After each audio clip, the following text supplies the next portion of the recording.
Seguimos viendo lo que tiene que ver con el mercado y la formación de precio, el octavo punto del programa. Vamos a ver ahora la competencia imperfecta, lo que verdaderamente ocurre en los mercados. Habíamos visto que un economista neoclásico llamado Vilfredo Pareto había demostrado con ecuaciones y cálculos que el sistema de competencia perfecta era el más eficiente asignador de recursos que podíamos llegar a conocer. Y posiblemente lo sea.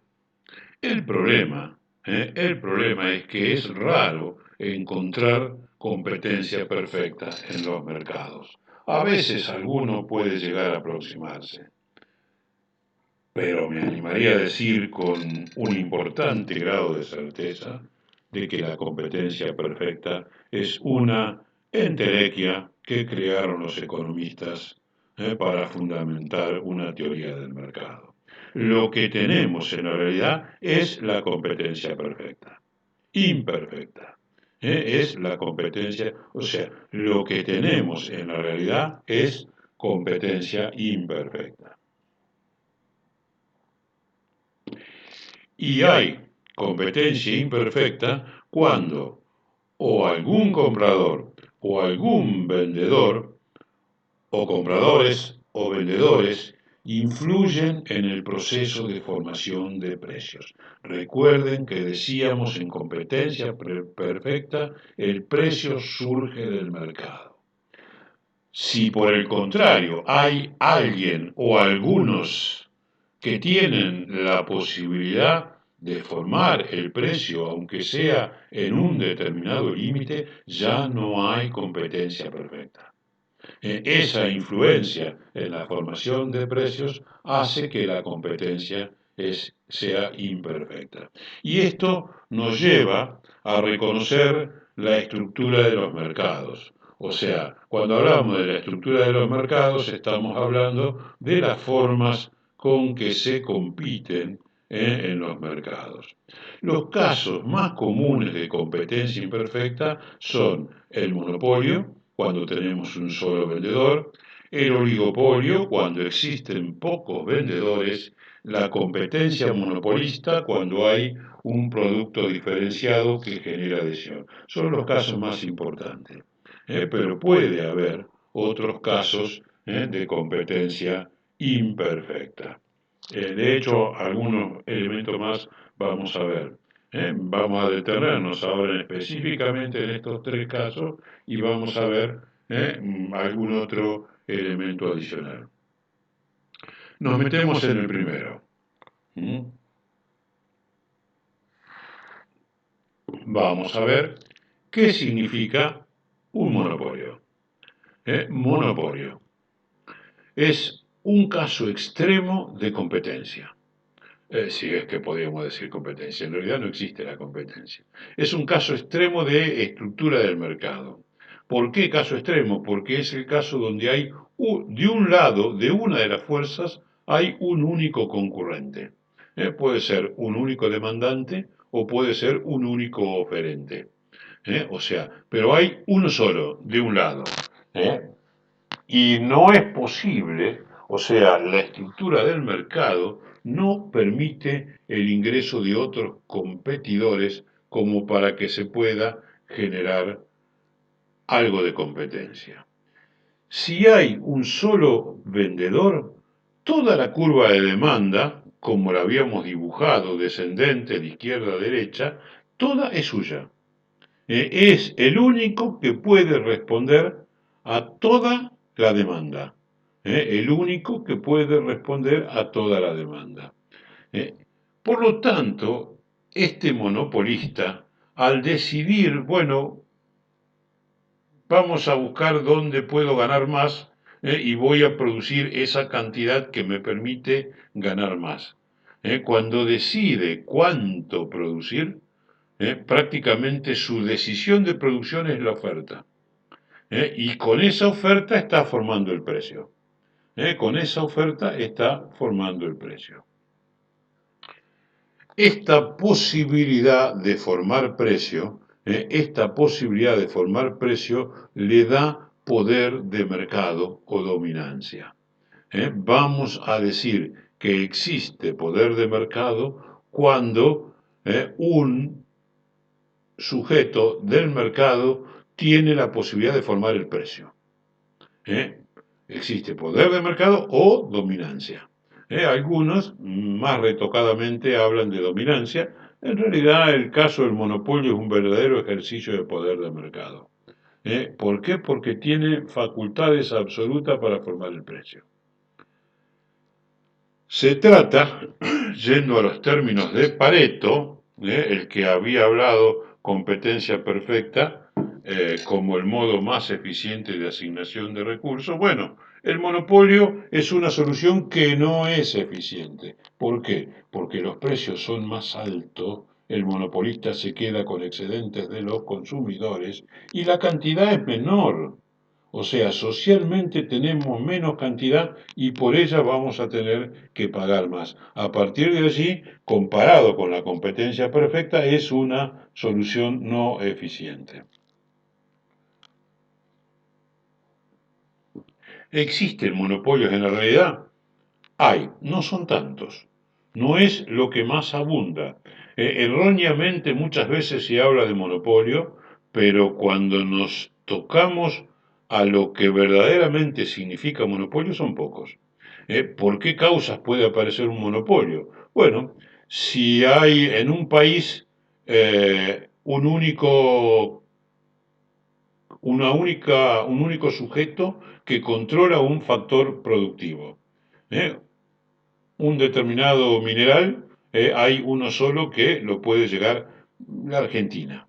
Hay un único productor de aluminio. Es un monopolio. ¿Por qué? Porque el único que produce aluminio.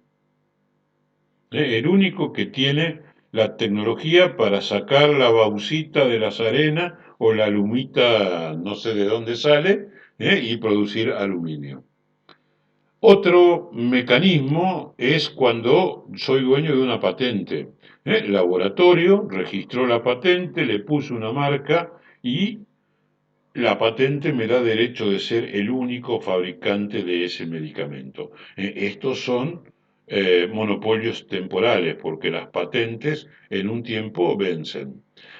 Puede haber monopolios legales cuando a alguna empresa se le otorga el monopolio o sea, a través de una ley.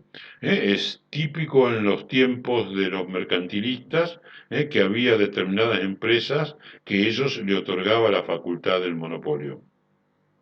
En nuestra Argentina, hasta la década del 90, que se privatizó el correo argentino, era monopolista por disposición de una ley. Después, primero se permitió la competencia, que entraron todos los correos privados, y después privatizaron el correo. No vamos a entrar en detalles sobre esa privatización.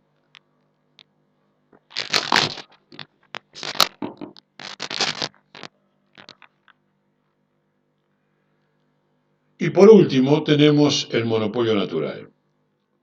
El monopolio natural es cuando las características técnicas de una industria hace que solo pueda ser prestada por una empresa. Cuando naturalmente, por las características de la prestación, monto de la inversión, prácticamente no existe, o sea, la mejor forma de prestación del servicio es a través de una sola empresa. En esto estoy hablando de los principales servicios públicos. Electricidad, gas, distribución de gas por redes, abastecimiento de agua o de recolección de cloacas. ¿eh? En estos tipos de empresas, en estos tipos de prestaciones, la forma más eficiente es cuando lo presta una sola empresa. O sea, por el tamaño del mercado, por la estructura de costos, es posible que estemos produciendo, o sea, que el monopolio esté produciendo en la primera etapa de la curva de producción, donde veíamos la relación insumo-producto, primera etapa que no era racional, y bueno, en esos casos eh, estamos ante la presencia de un monopolio natural, de un monopolio natural. ¿eh? Por eso es la razón de que el Estado debe controlar cuando se presentan los monopolios naturales. Dada una demanda, o sea, un mercado y su función de demanda, nosotros somos los monopolistas. Si decidimos producir Q, nuestra producción, hemos decidido producir Q sub 1. Quiere decir que vamos a producir esta cantidad de bienes. Por lo tanto, esta es la función de oferta del mercado, que la hacemos nosotros cuando decidimos cómo producir porque somos los únicos que estamos. Entonces, frente a esta producción, este será el mercado. Ahora, si decido producir Q sub 2, otra vez proyecto la oferta a nivel de Q sub 2 y el precio será P sub 2. Si quiero producir Q sub 3, el mismo procedimiento y el precio será P sub 3. Quiere decir que cada vez que el monopolista decide cuánto producir, forma el precio. Esto es poder de mercado. Ya dijimos, es una solución no eficiente del punto de vista social porque la cantidad es menor, del punto de vista económico porque supone que hay que pagar siempre más. En todos los casos. En todos los casos. Del punto de vista del ingreso del empresario, eh,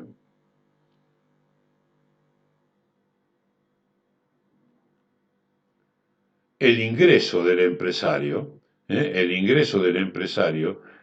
o sea, el ingreso es lo que el empresario cobra por la venta de sus productos. Lo que el empresario cobra por la venta de su producto es el rectángulo, o sea, acá tengo la cantidad de productos que vendo y acá tengo el precio. Por lo tanto, la superficie de este rectángulo es el ingreso del empresario. En el caso de producir Q sub 2, este sería el ingreso. En el caso de producir Q sub 3, este sería el ingreso. O sea que el ingreso, digamos, de este gráfico surge también el ingreso del empresario. ¿Para qué estoy planteando esto? Si tenemos una demanda elástica, acuérdense, bienes de lujo, cuando el precio aumenta, la cantidad cae en una cantidad importante, en mayor proporción que el aumento del precio. Por el contrario, inelástica era cuando, ante un aumento del precio, la caída de la cantidad demandada es pequeña. Esto es una demanda inelástica. Esto es una demanda inelástica. Si producimos Q sub 1, este es el ingreso del monopolista. Ahora decide producir Q sub 2, el ingreso del monopolista es este. Es evidente a simple vista que esta superficie es mayor que esta superficie. Por lo tanto, en situaciones de competencia, o sea, en situaciones de monopolio y como una demanda inelástica, conviene al empresario, le conviene al empresario aumentar los precios. Esto es lo trágico, que tengamos monopolios o empresas que se acercan al monopolio en bienes de demanda inelástica, bienes de primera necesidad. ¿Por qué? Porque al empresario le conviene aumentar el precio, porque aumenta su ingreso. Y a los consumidores, al tratarse de alimentos, de bienes de primera necesidad, el aumento del precio está dejando una importante cantidad de sujetos afuera. Por lo tanto, es importante presencia estatal y control sobre los mercados que estén manejados por empresas monopólicas. Ante una demanda inelástica, lo peor que puede ocurrir es que en el mercado no haya competencia. Lo peor que puede ocurrir, y lamentablemente esto es lo que nos está ocurriendo a los argentinos. Algo que empezó a generarse en la década del 90, que va agravándose con el tiempo y que lamentablemente no encontramos la forma de solucionarla. Espero que les quede claro el tema. Es el monopolio abusa de su situación, sobre todo cuando estamos en mercados de bienes de primera necesidad. Segunda forma de la competencia imperfecta, el oligopolio. El oligopolio es un mercado dominado por un pequeño número de vendedores. Pequeño número, 2, 3, 5, 10. No muchos, pocos. ¿eh?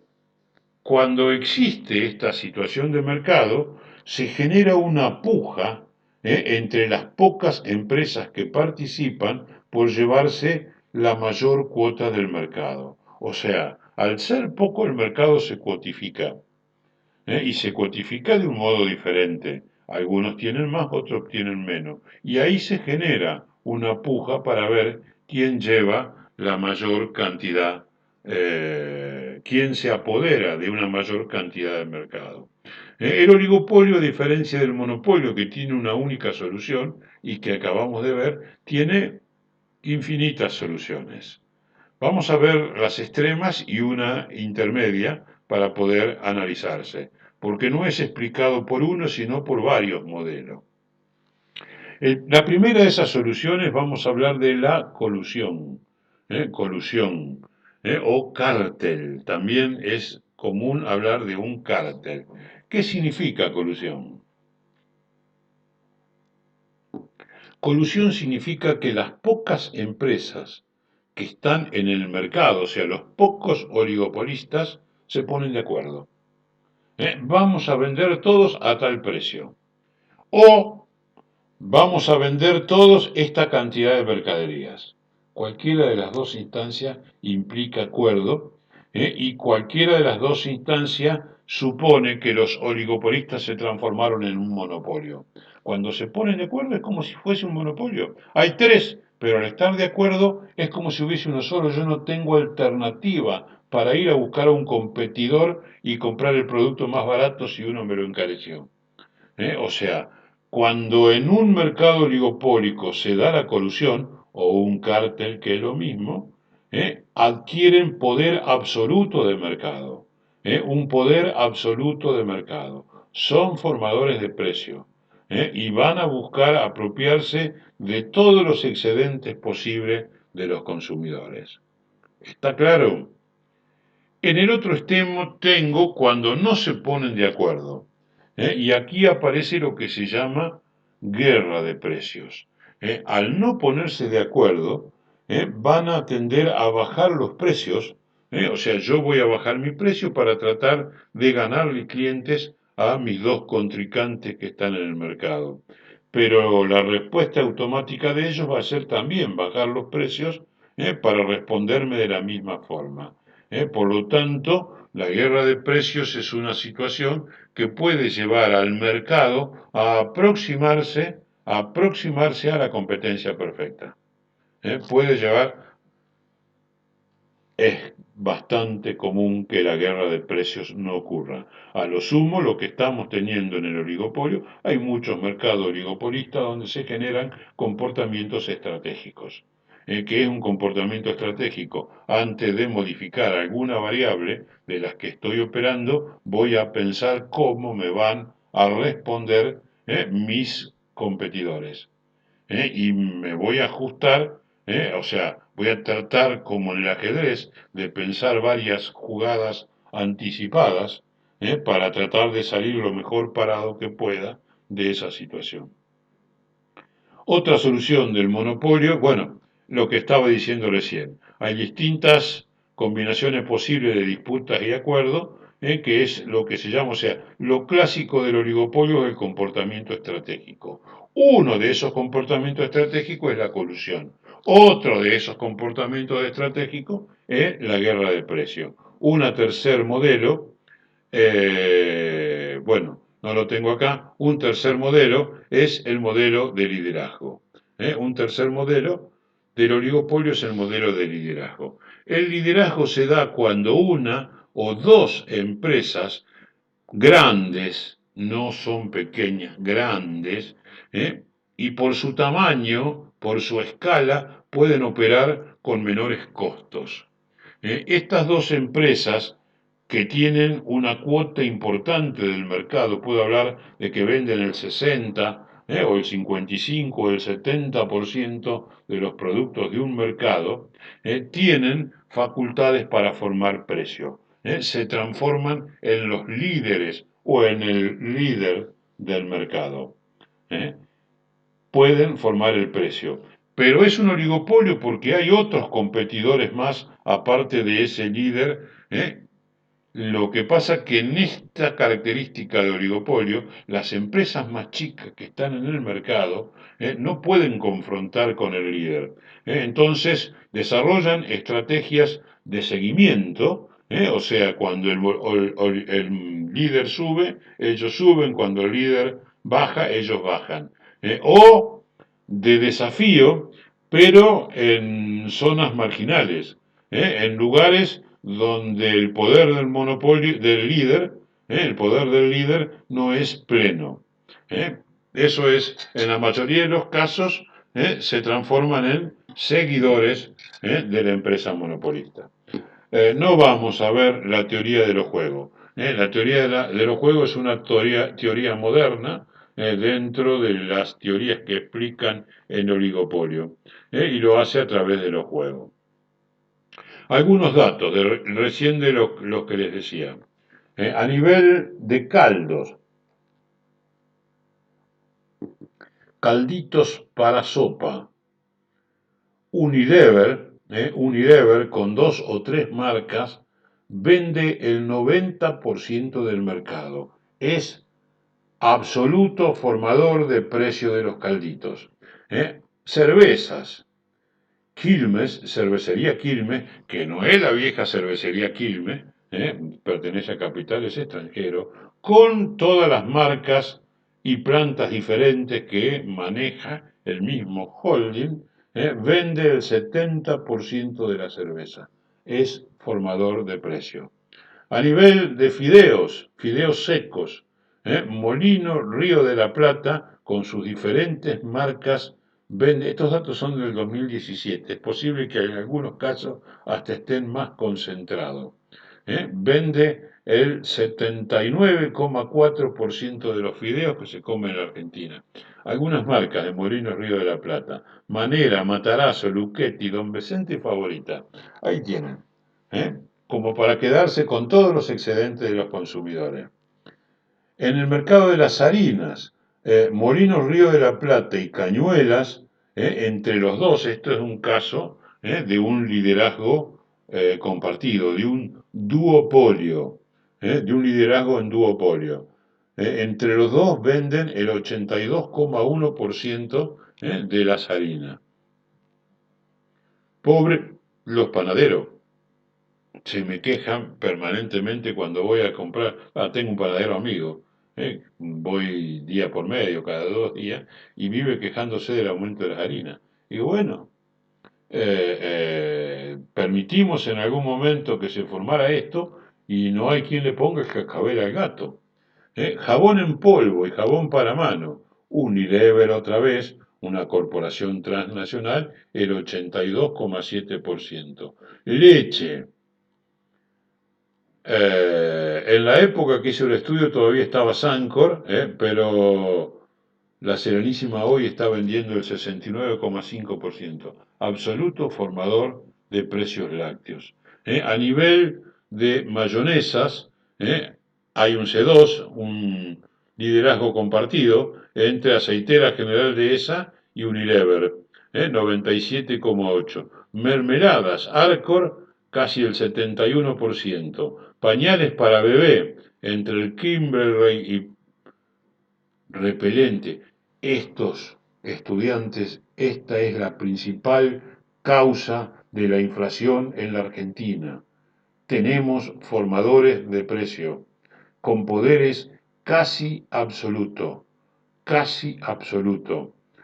El único modo de ponerle coto a esto es tener un Estado con mucho poder que pueda operar más allá de la prédica negativa que le harían los medios si llega a meterse en algunos de estos mercados. Tercera forma de la competencia imperfecta, y vamos a ver otra, la competencia monopolista. La competencia monopolista, en este caso, el problema no es de la cantidad de gente que va al mercado, sino el problema es que los productos no son homogéneos. La cuestión está en la calidad de los productos. Vamos a hablar de productos diferenciados. Cuando no hay homogeneidad, hay diferenciación. Y esto se llama de ese modo porque se genera una competencia entre los monopolistas. ¿Cómo es esto de una competencia entre monopolios? Eh, a través de la publicidad o a lo mejor por una calidad diferente, un producto genera un conjunto, se llama un producto mercado, un mercado de consumidores, un conjunto de consumidores que prefieren, tienen preferencia, prefieren ese bien, que prefieren ese bien. A igualdad de precios, nunca dudan en comprar ese bien. Y la preferencia es tal que aún a precios superiores, hasta un determinado límite, lo seguirán comprando. ¿eh? Quien produce ese bien para los adherentes, para los preferentes de ese bien, se comporta como un monopolio. Tiene facultades de levantar el precio y seguir vendiendo prácticamente lo mismo o muy poca diferencia. ¿Por qué? Por la enorme adhesión que ha provocado. Yo siempre lo ejemplifico con el caso de las bebidas colas. Están los hinchas de Coca-Cola y están los hinchas de la Pepsi. ¿eh? Entre ellos se plantea un desafío. Es un mercado casi con un doble liderazgo. Aunque Coca-Cola tiene casi el 60% del mercado y Pepsi debe tener en la Argentina mucho menos, un 25, un 20, pero en el mercado internacional son casi pares. Son casi pares. Los que toman Coca-Cola están dispuestos a pagar mientras les dé el bolsillo. Los que toman Pepsi están dispuestos a comprar Pepsi con más precio mientras les dé el bolsillo. Si en algún momento se pasan, automáticamente la alternativa me queda es ir hacia algunos de los fabricantes de los productos que consideramos inferiores, que nosotros consideramos inferiores porque preferimos el otro. Vuelvo a decir, mis hijos me dicen que la Coca-Cola es diferente. Yo pienso que es publicidad. Psicológicamente nos trabajan para decir que es diferente. De ese modo se transforma en una competencia entre monopolios. Entre monopolios, los que prefieren uno y los que prefieren otro. Es común que todas las empresas que están terminen haciendo discriminación de precio. Discriminación de precio es lo que les vine contando del monopolio y del oligopolio. Averiguar cuánto es el excedente del consumidor que uno tiene para tratar de quedárselo. Y entonces voy a poner un precio para un estrato social de altos ingresos, otro producto con un precio un poco más bajo para el estrato de ingreso más bajo y así sucesivamente. Eso es lo que se llama discriminación de precios. Otra forma de competencia monopolista es cuando existen barreras en los mercados.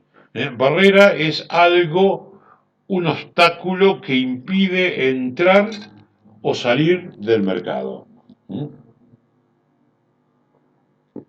algo que impide entrar o salir del mercado. Y si yo quiero hacerlo, quiero entrar, me va a implicar costos adicionales, que a veces hacen que no entre o a veces hacen que no salga. Por ejemplo, la existencia de una empresa con economías de escala, ¿eh? llegó a situación de líder, está vendiendo el 80%. ¿Qué me voy a meter en ese mercado? Nunca voy a poder competir con el que está allí. La existencia de una alta inversión inicial, el caso de los servicios públicos. Si ya invirtió alguien en los cables de electricidad, en los caños del gas o en los caños del agua, ¿qué me voy a meter a invertir yo si no sé si voy a recuperar la inversión? Tener monopolizado proveedores o canales de distribución es otro elemento que indican que no me puedo meter en ese tipo de mercado. Tener un producto altamente diferenciado con una adhesión cercana al 100%, por ejemplo el Fernet. No es fácil meterse, salir a competirle a Branca con el posicionamiento que tiene.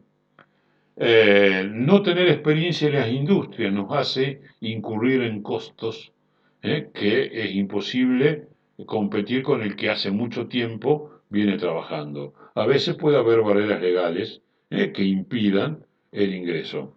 De hecho, el desarrollo de la tecnología telefónica hacía, o sea, desde la privatización durante 20 años, era posible salir a competir a Telecom y a Movistar, era Telefónica antes. Nadie lo hacía porque cuando se privatizó les garantizó que durante 20 años iban a ser los únicos prestadores de teléfono. Eso eran barreras legales. Aunque había posibilidad de entrar a competir, nadie los hacía. Barreras de salida. ¿Por qué razón alguno no puede salir? Bueno, la causa principal es lo que se llama activos específicos. Un activo específico es una máquina que sirve para un único proceso productivo. Que sirve para un único proceso productivo. Si nosotros estamos fabricando algo que tenga una máquina que solo sirve para eso, si en el momento que quiero salir la quiero vender, solamente me la puede comprar alguien que en este momento está compitiendo conmigo. Que me va a pagar la mitad o menos de la mitad del valor de ese activo, de esa máquina. Por lo tanto, si yo igual decido irme, tengo costos. O sea, el irme me implica costo, perder parte del valor de ese bien que necesito vender para poder salir del mercado. Como muchas veces no queremos perder, quedamos, no salimos del mercado. Puede haber restricciones políticas o legales. Muchas veces alguno quiere irse y el gobierno interviene para evitar que lo haga. Por ejemplo, en el 2010, General Motors quiso cerrar su planta en Rosario.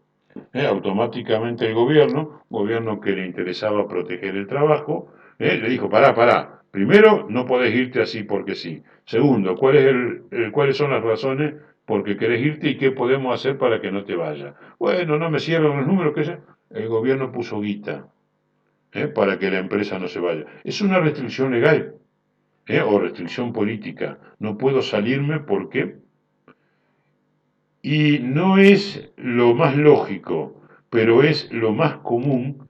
Hay mucha gente que no sale del mercado por cuestiones emocionales. ¿Qué me voy a ir si esta actividad la hizo mi abuelo, la hizo mi viejo y yo estoy ahora, por el recuerdo de ellos no puedo salirme? Les puedo asegurar que hace 20, 25 años, sí, casi 30 ya, hice una encuesta en La Pampa con una serie de empresarios, en muchos de los cuales confesaban que los números no les cerraba, y les preguntaba por qué no cerraban la empresa. Y la razón es esta. No, si lo hizo mi abuelo, si lo hizo mi viejo. Yo quiero dejarle esto a mi hijo. O sea, por eso quiero tenerlo abierto. O sea, las cuestiones emocionales son barreras de salida. Cuando hay barreras de entrada o barreras de salida, no hay competencia perfecta. Porque se altera el principio de la libertad. Una más. asimetrías en la información. Las asimetrías en la información es otro elemento que altera la competencia perfecta. En este caso ocurre cuando una de las partes no cuenta con la misma información sobre el bien en cuestión que la otra parte. Esta asimetría, esta desigualdad en la información, genera un fallo del mercado. Yo te estoy vendiendo un título de una empresa que sé que está en cesación de pago y vos me lo estás comprando de buena fe. Es una asignación no eficiente porque vos no deberías haberme comprado este título. Esto ocurrió con los títulos de la Argentina. Los bancos que colocaban los títulos de la República Argentina, que ya estaban en default el año 96, 97, antes que ocurriera el default, pero eso sabía que la Argentina no podía devolverlo, ¿eh? En alguna medida se abusaron, porque ellos sabían, el banco sabía que la Argentina estaba en cesación de pago, pero al ahorrista que le vendió el título no se lo dijo, no se lo dijo. Eso es una asignación, genera una asignación no eficiente y lo que se llama un fallo del mercado. ¿eh? Lo más común es cuando yo sé algo y que el otro no sabe, le saque provecho, le saque ventaja en el momento de hacer la operación. Puede llevar a una decisión equivocada, en ese caso en economía hablamos de una selección adversa, o puede llevar a un comportamiento oportunista, que en economía se llama riesgo moral. Llegamos a lo último de esta parte que tiene que ver con mercados y formación de precios. ¿Cómo se puede subsanar los fallos del mercado? Y vamos a cerrar con un cuadrito que compare las distintas formas de competencia. ¿Cómo se puede subsanar los fallos del mercado? Mal que le pese a la tradición clásica liberal, hay un único organismo con todos los defectos que el organismo puede llegar a tener, que intente subsanar ese tipo de fallos. Es el Estado, el sector público. Y el sector público, cuando interviene en los mercados, puede hacerlo a través de una serie de objetivos que sería conveniente que sepamos los objetivos para después poder evaluar si la política es correcta o no. Lamentablemente muchas veces los políticos no nos dicen el objetivo de una decisión. Por ejemplo, se puede perseguir y garantizar derechos de los consumidores amenazados por la dominancia. Precios muy altos que me están dejando afuera algún tipo de competidores. Se puede intervenir estimulando la competencia o controlando la concentración. ¿Cómo puedo estimular la competencia?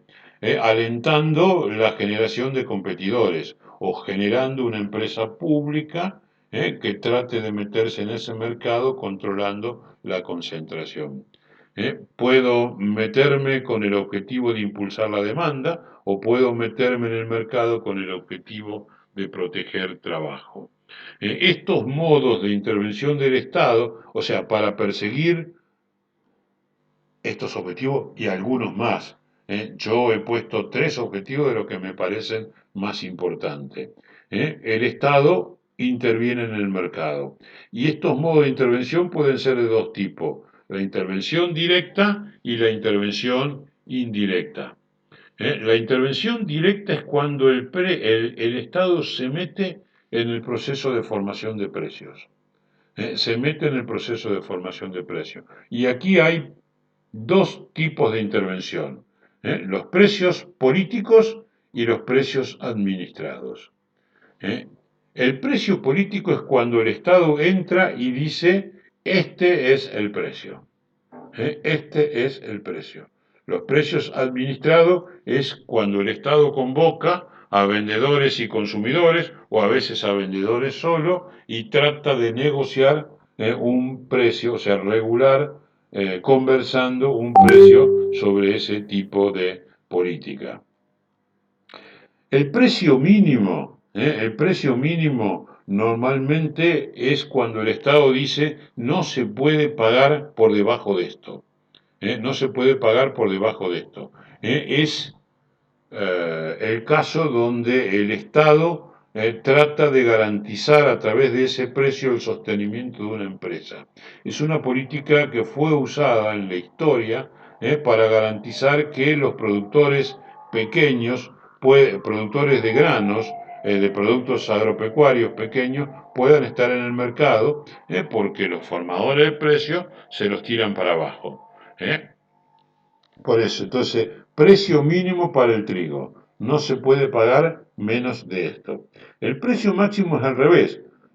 Trata de cuidar al consumidor. No se puede vender por encima de esto. Es un techo en los precios. En la pandemia del año pasado hubo una veintena de productos, entre ellos fue el alcohol, que le pusieron un precio máximo. No verifiqué si se cumplió o no, pero nadie podía vender arriba de eso. Esa política de precio máximo se cayó allá por octubre, noviembre del año pasado, y ahora que estamos teniendo otra vez una inflación importante, los empresarios les van a decir al gobierno, negociemos, pero no precios máximos. Hay otra característica que también es usado en precios agropecuarios que se llama el precio sostén. El precio sostén es un precio mínimo, pero la diferencia que el Estado intervenía de un modo directo. Es decir, es el precio mínimo a partir del cual el Estado compraba el trigo.